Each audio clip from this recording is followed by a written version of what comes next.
Namaste. This is the first time I'm going live on FB.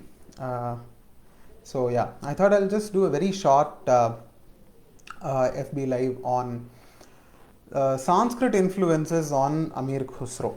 Of course, I'm not an expert in Sanskrit, neither am I an expert in Persian or in Hindi, but just sharing what I've read from various sources.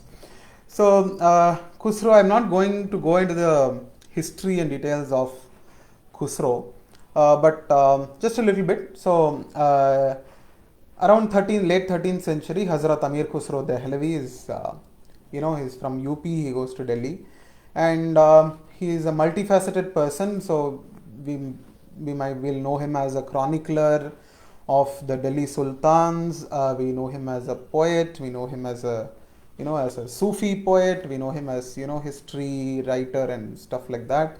So he's also otherwise called as Tuti-e-Hind, the parrot of India. So that's another title that he is given. So he has written in Persian, majorly in Persian. He has also written in Hindi, so to say. So, lots of tales on music is attributed to him, on sitar, on the tabla, and these are majorly hagiographies which are attributed to Amir Khusro, not recorded history. So, but he is a very proud Indian. He says Kiswar-e-Hind ast, Vihishti ba zameen. So he's like Kiswar-e-Hind, India is my country, and Hind he refers to this thing. But that apart, his most famous this thing must be on Kashmir. I think everybody will know that. Agar Firdaus Zameen Barru Ast Hameen Ast O Amin Ast. If heaven is to be on earth, it is this which is Kashmir, he says, and that's been inscribed by many of the Mughal kings in many verses and inscriptions. So to get into Sanskrit influence, I'll get directly into the topic. So we can see a lot of Sanskrit influence in his works, and his works are many and in very many genres also. So if you look at the first and foremost thing that he is known for, which is the Chronicles of the Delhi Sultans, there again, when we look at the Sanskrit poetic tradition, right from Bharata, you take Bhamaha, Anandavardhana, Dandi, Mammata, then you have Vishwanatha Pandita, Jagannatha Pandita, and all of these people. You see a wonderful tradition of poetics and rasa in India. So in that, when we look at Bhamaha, in his work he says, he classifies these chronicles and on writings on historical figures as 2-3 types: Katha, Akhyayika, etc. And in that Akhyayika, that's a very interesting tradition to note, that when there are chapters divided for the incidents that happen in a chronicle, in a person's life, and when somebody is recording it, he says, the Indian Sanskrit poetic tradition says that every chapter has to begin with a different meter, and that one poem should give the essence of what this chapter contains. So at last, when the work is completed, if someone is just going to take the first shloka out of each chapter and read it together, he is going to get the summary of the whole story, and they'll also understand how many chapters are there. This is something very distinct in India that we have, that too in Sanskrit traditions. So Katha and Akhyayika. Now Bhamaha says this, and around 7 centuries after Bhamaha comes Vishwanatha Pandita, and Vishwanatha Pandita is contemporary to Amir Khusro. And in fact, Vishwanatha Pandita even talks about Alauddin Khilji in one of his shlokas. He says, Sandhau sarvasva haranam vigrahe prana nigraha allavadina nripatau na sandhihi na vigraha. So he says, Sandhau sarvasva haranam. If you are going to go for an agreement with Alauddin Khilji, sarvasva haranam, he will take everything from you. And you can be at peace, but he's just going to take everything from you. And he also says, Sandau Sarvasva Haranam Vigrahe Prana Nigraha. If you're going to go for war with him, you are never going to win. He's well equipped. So, Sandhau Sarvasva Haranam, Vigrahe Prana Nigraha, Allavadin and Nrupatau, na Sandhihi na Vigraha. So, if you're going to go to Alauddin Nrupati, who is the king of humankind, of men, Allavadin and Nrupatau, na Sandhihi na Vigraha. You can neither enter into an agreement with him nor fight with him. You know, he is like this kind of a person with whom you can't do anything at all in your life. So this is a mention about Khilji in Vishwanatha's work in Sahitya Darpana. So he is a contemporary to Amir Khusro and Khilji. So he also says, when it comes to Akhyayika, he says Kathashanam Vyavachedam iti bhadyate. So every chapter should begin with a distinct shloka in a very different meter. So Arya Vaktra Apavaktranam Chandasa Yena Kenachit. So he even specifies the meters Arya, Vaktra and Apavaktra. So these are 3 meters that he says you can use for this type of poetry to start the chapters of such Akhyayikas.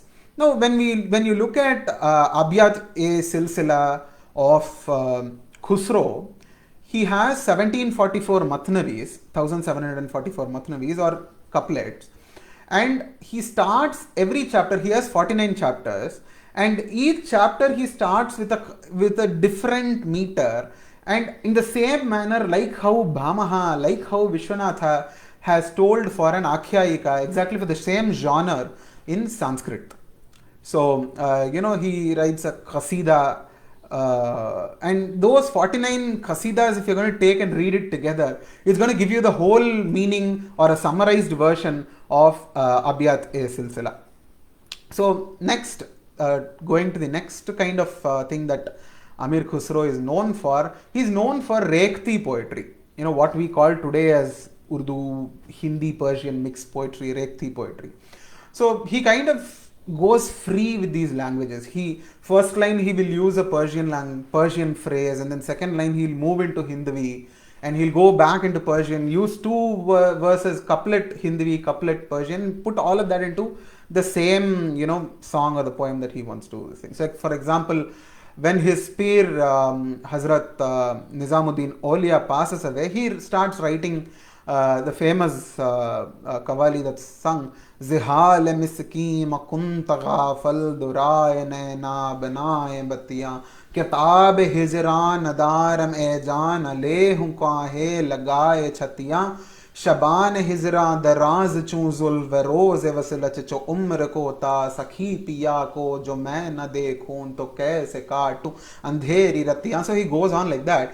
Now when you see that Zihal miski makun taghafal is in Persian, the very next verse Duraye naina banaye batiyan is in Hindi. And then Kitab Hijran Adaram Eja, my patience is brimming of love. Oh love, oh sweetheart, I just can't wait. And then he says, Nalehu kahe lagaye chatiya. Now this is in Hindi. He's moved from Persian and he says, why don't you come and hug me to your chest? I just can't bear this separation. So meaning apart, I mean that's another ocean. But meaning apart, we can see that he is shifting between Persian and Hindi, very freely. And he's making this wonderful poetry, weaving this poetry out of it. So, this is essentially what becomes Rekhti. And the word Rekhti itself, scholars suggest that it has a Sanskrit root. The Persian word Rekhti also has a Sanskrit root. So, Rish is the Dhatu. So, the Rish Dhatu means to rechanam, to flow or to scatter around. So rish dhatu, that's the root word of rekhti. So to scatter around, meaning to scatter 2-3 languages together, and that's how you get rekhti, the word. When you look at again for this also, if I have to go into the Sanskrit traditions of poetics and then see how this thing, if any grammar is there for this kind of usage that Khusro has done, we can see Vishwanatha Pandita in Sahitya Darpana, he says, Karambhakam tu bhasha bihi, vividha bihi vinirmitam yatha mama shodasha bhashamayi prashasti ratnavali. So this kind of mixing up of languages is separately classified as a kind of poetry by the Sanskrit poetic grammarians. So Vishwanatha says Karambhakam, the name of such kind of poetry he calls it as Karambhakam. And he says Karambhakam too, and he defines Karambhakam as Bhashabhihi Vividabhihi Vinirmitam. So you mix up many languages, Bhashabhihi Vividabhihi, various different kind of languages, and you cook up a same meter, that sounds the same, and then you give a poetry out of it. And he says Yatha, like, he gives an example and he says, Mama Shodasha Bhashamayi Prashasti Ratnavali. I myself have written a Prashasti Ratnavali, and that contains 16 languages, and I pinned it up into one single poem. So later in Tamil Nadu also, if you see, you have these Manipravala traditions, Sanskrit Tamil mixed together. So that can be classified as a Karambhakam. And Amir Khusro probably was influenced by such Indic traditions of poetics. Next one that Amir Khusro is known for, the third this thing that I'm going to take today, is a lexicon. So a lexicon, India Sanskrit traditions have wonderful lexicons. Amarakosha is one exemplary work that anybody can find. His lexicon, of course, is Hindi Persian lexicon that Amir Khusro does. It's very small also. It's called a Khalik Bari. So Khalik Bari is in verse, and generally what I've read is that Persian lexicons are not in verse, they are in prose.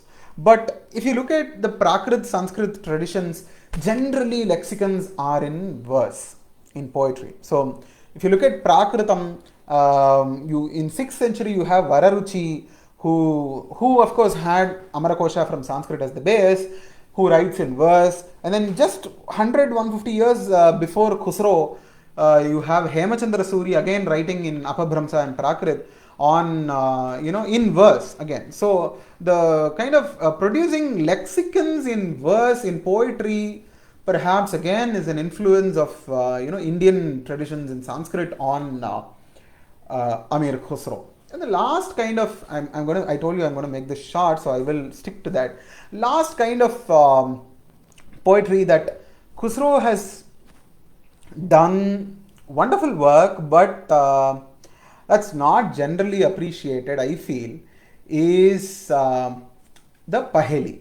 So Paheli is literally a riddle. In Tamil we call it Vidugade, and Paheli, I think Hindi, Bengali people call it Paheli only even today. So that again has its roots in the Sanskrit tradition. So it's called a Prahelika, and Prahelika is defined in Amarakosha also. And coming to these grammarians like Bhamaha, Mamata, Vishwanatha, and all of these people of these poetics who speak on poetics. So Bhamaha, in his Kavyalankara, he defines what a Prahelika is, a riddle is. But he says this is nothing in that, it's not big poetry it's just a riddle, and he does not kind of agree with it to classify it as a great poetry technique or anything like that.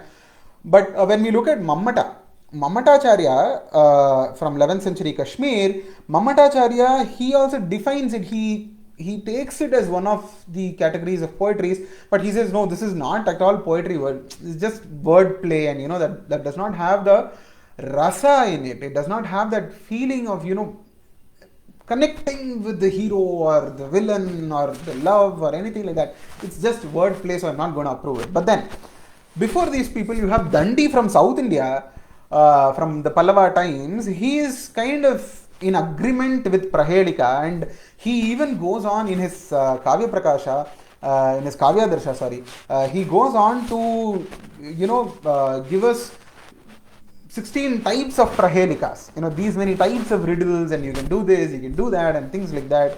And it says, Krida Goshti Vinodeshu, Taignya Rakirna Mantrane, Paravyamohane Chapi, Sa Upayoga Prahelika. So, Krida Goshti Vinodeshu, if you're just sitting in a very, playful manner, in a Krida Goshti, just for, jolly times, happy times, then you can Paravyamohane Chapi, you can just throw out a riddle and you can have fun. You can just make other people, go, oh my god, I missed that one, kind of feel. So he says, Paravyamohane chapi sopayoga prahelika. So for all of these things, prahelika or a riddle is definitely useful. So this kind of a tradition of riddles in Indian Sanskrit poetry is kind of debated upon whether we can take it or not, but still, it's defined, it's there and everything. So Dandi, as I said, gives 16 types of prahelikas. Vishwanatha, on the other hand, in Sahitya Darpana, Vishwanatha does not agree. He says, Ukti Vaichitra Matram Sa. It's just play with words, Ukti Vaichitra Matram. You're just doing Vividha, just play with words. Na alankara sa prahelika. It has nothing, no alankara, no beauty, he says. So I wouldn't advise prahelika, he says, Vishwanatha says. But Amir Khusro kind of goes into prahelika, he plays around with his words. So he says, Farsi bole ayana, Turki dunde payana, Hindi bolo arsi, ay Khusro kahe, na koi bataye. So, there are again varieties of Paheli traditions of Khusro itself is one big chapter to read and talk about. But for example, Bhuj Paheli, Anbhuj Paheli, Kahamukri, these are types of Pahelis that Khusro does. So, Kahamukri is when there is a Sakhi and a friend, a Naika and a friend talking. And it's a very beautiful riddle. So, for example, it says, Barsa wo des mein aave, muh se muh laga ras paave, he sakhi sajan na sakhi aam. He says, whenever the season comes, he just comes into the town and comes to see me. And des mein aave, muh se muh laga ras paave. He just puts his lips on mine and then we enjoy this nectar. Then the Sakhi asks, hey Sakhi Sajan, is that your lover? And the Naika says, na Sakhi Aam. Oh no, it's the mango. I kind of taste the mango like that. So he makes such beautiful this thing. And he also has, Padi thi achanak chadh aayo, jab utariyo to pasina aayo, saham gaye nahi sakhi bukhar. So he says, Pari thi, I was just lying down. Achanak chad aayo. It just came on top of me. He just came on top of me. Jab utariyo to pasina aayo. When he went away from me, I was all sweating. Now she again asks, is that your lover? And the Naika says, na sakhi bukhar. Oh no, it was fever. I was just lying down and fever just came, and when it went, I just started sweating and all of that. So he makes such beautiful riddles. And Bhuj Paheli is kind of, where it's again just wordplay. So he says, Biso kasir kaat diya, na mara na khoon kiya. So, I've cut the heads of all 20 people. But then I have not killed even one person and there's not a drop of blood shed. They're like, Bis kasir kaat diya, but I've cut the head of all 20. Na mara na khoon kiya. Now how is this possible? He says, nakhun. It's the nails. I've cut the head of everything. But no killing, no bloodshed, he says. So that's kind of wordplay he does. And Anbhuj Paheli is where, he does this. He takes a word like Kajal. Kajal is the eye black. And he says, Adi kaate se sabko pale. So you just cut the first part of this, the Adi kaate, so sabko pale. Ka, if you cut the Ka from Kajal, it's Jal. So water protects everybody. Sabko pale, protects everybody. Madhya kaate se sabko mare. So you just cut the Ja out of the word. Madhya kaate, if you cut in the middle, it kills everybody. Kala, which is Yamadharma, Kala, or time. Ant kaate se sabko meetha, so Kaj. And then Khusro Vakho aankhein dekha. So that's the eye black, so Kajal. So this is how he plays with Paheli. So when we look at the lexicons or Pahelis, or when you look at his Akhyayikas, so all of these traditions have a very deep root in the Indian poetic traditions also. And Sanskrit poetic, I don't know why I'm using Indian, but Sanskrit poetic traditions. And Khusro, Kisvare Hind, he says, I am the son of India. And he kind of uses these influences from Sanskrit and cooks up his poetry with Persian and Hindi, Hindavi, Khariboli, and things like that, and gives this beautiful. Looking at him as a poet is definitely fascinating and interesting. So I hope that was interesting, and thank you so much for joining in. Namaste.